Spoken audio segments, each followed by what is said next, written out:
Hello and welcome to DNA. I am Chitresh and with me is Vatsal Srivastav, who's an economist.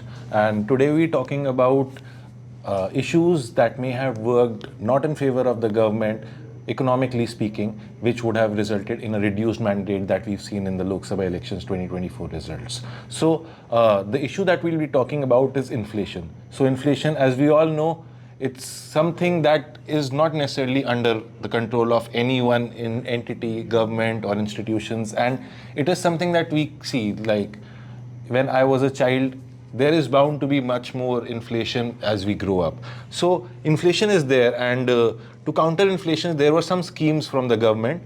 But one narrative that I, as a journalist, also heard on the ground was that people are troubled by rising prices, and this happened. A very small example is this happened with the LPG cylinder, where the government has subsidized in one of its flagship schemes, but the price of the cylinder has almost doubled. So that is something that was a pain point for many people from the working class that I talked to. So what do you think about inflation and how has it worked for the government? So one, you would think of, in fact, the way that I would think of inflation is that it is almost a political force in terms of it has the ability to pull down even governments that have done a lot of good. Yeah.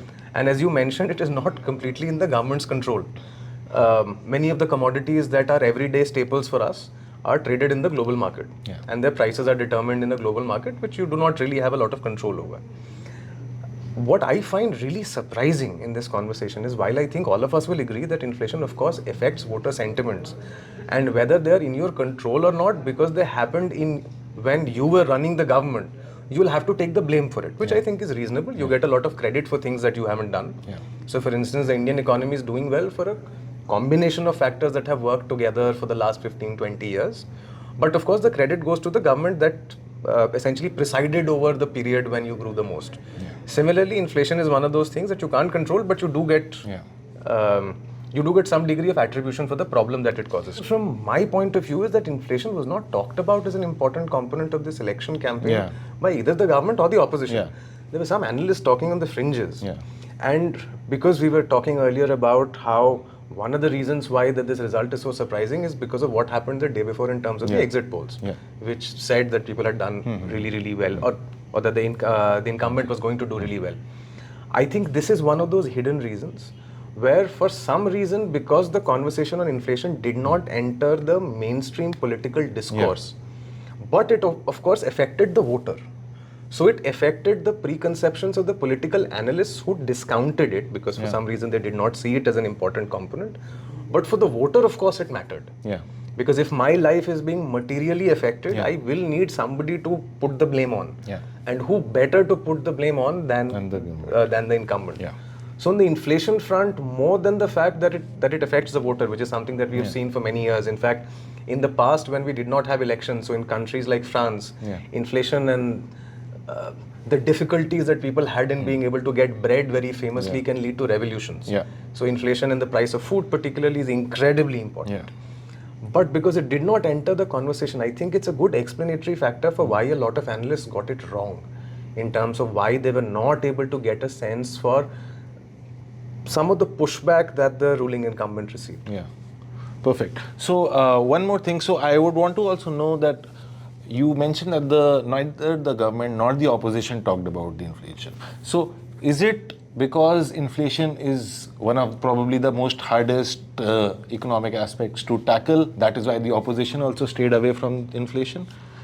Or is it something that in the Indian scenario itself, inflation is something that is impossible to tackle? I don't think that the opposition is as kind as that. Yeah.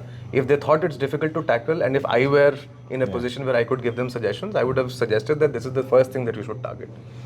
I think the conversation in this election very rarely centered around economics, except for the economics of redistribution, which is the conversation on wealth tax and so on. Yeah. But the economics of everyday life was essentially lost in the larger conversation on ideology, positioning, how people have become polarized, what positions you should take, pot shots at individuals, which it does not seem to have yielded any good, at least for the ruling coalition, the ruling party in particular.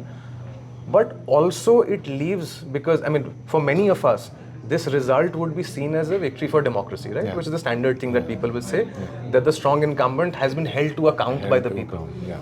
But at least I would want them to be held to account for the reasons that are likely to persist beyond 2 months. Because 2 months later, your inflation might come down, which is why it's a very volatile indicator. I would have thought that some of those conversations should happen. It did not happen because I think currently we are in a political cycle where some of the higher level, how the society sees itself, what is the identity that we think is more important, that has become the larger calling card for getting people interested in what is the kind of political conversations that we should have. So as an economist, I'm disappointed. As an Indian, I think it's a conversation that we should have. But there should have been more probing questions asked, or at least more attempt to point out that despite all the economic gains that we seem to have made at the macro level, we still haven't gotten to a point where, say, a middle income country where the inflation rate is not an everyday concern. So you're not concerned every year that, what will happen this season. We continue to be in that position. We are not as high inflation economy as we used to be in the days gone by. But it is still not at a stage where we can be very comfortable with it. And what about basically the prices of basic commodities? Because India is still a rather poor nation. We have a massive chunk of people who are not in that strata who can afford price rises on the basic commodities, and that is something that hurts them. So what do you think? Do you think that the government knew about this and missed it? Did that play a role in them not being able to increase their vote share? I think the government, so if, again, thinking from the point of view is if I were to give them advice, any incumbent that is suffering from inflation, if the opposition does not raise the issue, I would rather not talk about it. Because both sides understand that this is not something that I can do a lot about. I can take some policy positions, but essentially there are a lot of areas outside of my control. And to be fair, there were some direct benefit schemes that came up. Right. So they continued the distribution of grains and pulses at very, very low rates and so on. But if my opposition is not wanting to talk about inflation, as the incumbent, I would rather not talk about it. And not take any big steps also in that regard. So that was another analysis from us on the economic factors that may have contributed to the mandate 2024. Keep watching DNA for more such interesting analysis and talks.